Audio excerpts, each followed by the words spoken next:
নমস্কার প্রিয় দর্শক বন্ধুরা, শম্পার রান্নাঘরে আপনাদের সকলকে স্বাগত জানাই। আজকে আমি আপনাদের সঙ্গে বাঙালির অতি প্রিয় খেজুর গুড়ের খিরসা পাটিসাপটা পিঠের রেসিপি শেয়ার করছি। পাটিসাপটা পিঠে বানাতে গেলে অনেক সময় প্যানের মধ্যে আটকে যায় বা রোল করার সময় ভেঙে যায়।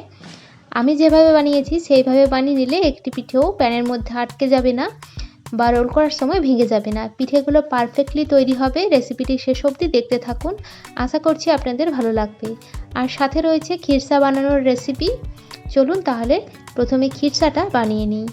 খিরসা বানানোর জন্য গ্যাসের ওপর একটা কড়াই বসিয়ে দিলাম, তাতে হাফ চামচ মতো ঘি দিয়ে দিলাম। একটুখানি ঘি কড়াইতে ভালোভাবে মাখিয়ে নিলে খিরসাটা বানানোর সময় দুধটা তলায় আটকে যাওয়ার ভয়টা থাকবে না, আর খিরসার মধ্যে দারুণ একটা ফ্লেভারও যোগ হবে। আমি এখানে খিরসা বানানোর জন্য 1 লিটার পরিমাণ আমুলের পাস্তুরাইজ মিল্ক ব্যবহার করেছি। আপনারা চাইলে পাউডার দুধ দিয়েও বানিয়ে নিতে পারেন। দুধটা বলক উঠতে থাক ততক্ষণে 1 চামচ মতো গোবিন্দভোগ চাল আমি গুঁড়ো করে নিয়েছিলাম। দুধটা দেখুন ফুটে উঠেছে। এবার এই গোবিন্দভোগ চালের গুঁড়োটা দিয়ে দিলাম। খুব বেশি চালের গুঁড়ো মোটেও ব্যবহার করবেন না, জাস্ট 1 চামচ মতো ব্যবহার করলেই হবে। চালের গুঁড়োটা দেওয়ার জন্য দুধটা খুব তাড়াতাড়ি ঘন হয়ে আসবে, আর যেহেতু গোবিন্দভোগ চালের গুঁড়ো ব্যবহার করেছি তাই খিরসার মধ্যে দারুণ একটা ফ্লেভারও যোগ হবে। গ্যাসের আঁচটা বেশিতে রেখে আমি অনবরত নাড়াচাড়া করেছি। যতক্ষণ না অবধি দুধটা এরকম ঘন হয়ে আসছে ততক্ষণ অবধি কন্টিনিউ নাড়াচাড়া করতে হবে, না হলে কিন্তু তলায় ধরে যেতে পারে। 10 মিনিট পর দেখুন এই রকম ঘন হয়ে এসেছে। এই পর্যায়ে আপনারা চিনি বা গুড় যেটা খুশি দিয়ে মিষ্টিটা যোগ করে নিতে পারেন। যদি চিনি ব্যবহার করেন তাহলে এলাচ গুঁড়ো ব্যবহার করবেন, এতে করে ফ্লেভারটা আরও ভালো হবে। আমি এখানে খেজুরের গুড় বা নলেন গুড় ব্যবহার করছি, তাই আর এলাচের গুঁড়ো ব্যবহার করছি না। মিষ্টিটা আপনারা নিজেরা যেমন পছন্দ করেন সেই অনুযায়ী কম বেশি করে নেবেন। খেজুরের গুড় মেশালে গ্যাসের ওভেনটা আগে বন্ধ করে দিতে হবে, তারপর খেজুরের গুড়টা ভালোভাবে মিশিয়ে নিতে হবে, না হলে ছিটে ছিটে অনেক সময় হয়ে যায়, সেরকম হয়ে যাবে। তাই গ্যাসের ওভেনটা বন্ধ করে আগে খেজুরের গুড়টা ভালোভাবে মিশিয়ে নিয়েছি। তারপর আবার গ্যাসের ওভেনটা অন করে কিছুক্ষণ নাড়াচাড়া করে নিয়েছি। মোটামুটি 5-7 মিনিট পরেই দেখুন ঘন হয়ে এসেছে। এরকম ঘন হয়ে এলেই নামিয়ে নিতে হবে। তবে খিরসাটা নামানোর পর যখন ঠান্ডা হয়ে যাবে তখন আরও একটুখানি ঘন হয়ে যাবে বা শক্ত হয়ে যাবে, তাই আমি এরকম অবস্থাতেই একটা প্লেটের মধ্যে নামিয়ে নিচ্ছি। পাটিসাপটা পিঠে ক্ষীরের পুর বাদেও আপনারা গুড় নারকেল বা নারকেলের পুর দিয়েও বানিয়ে নিতে পারেন, সেটাও খেতে বেশ ভালো লাগে। বাড়িতে ক্ষীরের পুর তৈরি করার সময় না থাকলে দোকানে যে খেজুর গুড়ের বা নলেন গুড়ের মাখা সন্দেশ পাওয়া যায় সেটা কিনে নিয়েও এই পিঠেটা বানাতে পারেন, সেটা দিয়েও কিন্তু বেশ চটজলদি হয়ে যায়। চলুন এবার ব্যাটারটা বানিয়ে নিই। এখানে আমি ছোট্ট বাটির 2 বাটি নিচ্ছি আতপ চালের গুঁড়ো।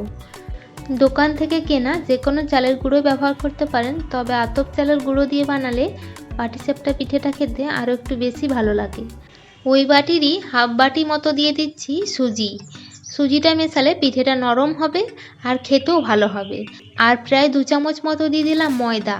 ময়দাটা মেশানোর জন্য পিঠেটা রোল করার সময় ভেঙে যাওয়ার কোনো সম্ভাবনা থাকবে না। পিঠের জন্য ব্যাটারটা আমি দুধ দিয়ে তৈরি করছি। আপনারা চাইলে দুধের পরিবর্তে জলও ব্যবহার করতে পারেন। এখানে আমি ছোট্ট একটা গ্লাসের 2 গ্লাস মতো দুধ যোগ করলাম। পরে প্রয়োজন হলে আরও দুধ বা জল যোগ করে নিতে পারেন। ব্লেন্ড করে নিলাম।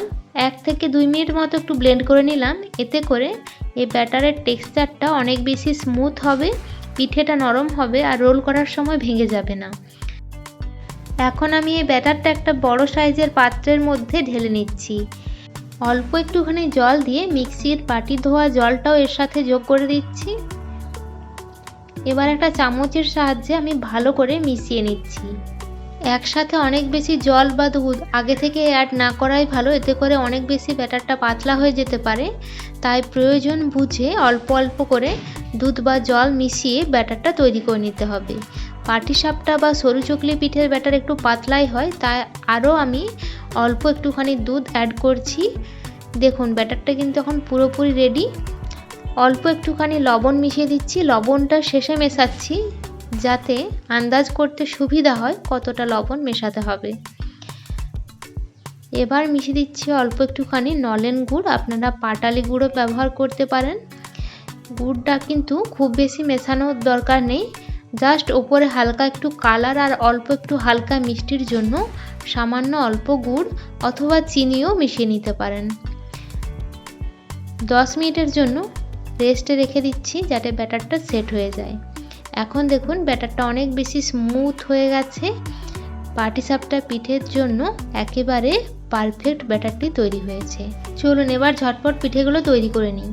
একটা ননস্টিকের পাত্রে আমি পিঠেগুলো তৈরি করছি, তবে আপনারা চাইলে অ্যালুমিনিয়াম বা লোহার পাত্রও ব্যবহার করতে পারেন।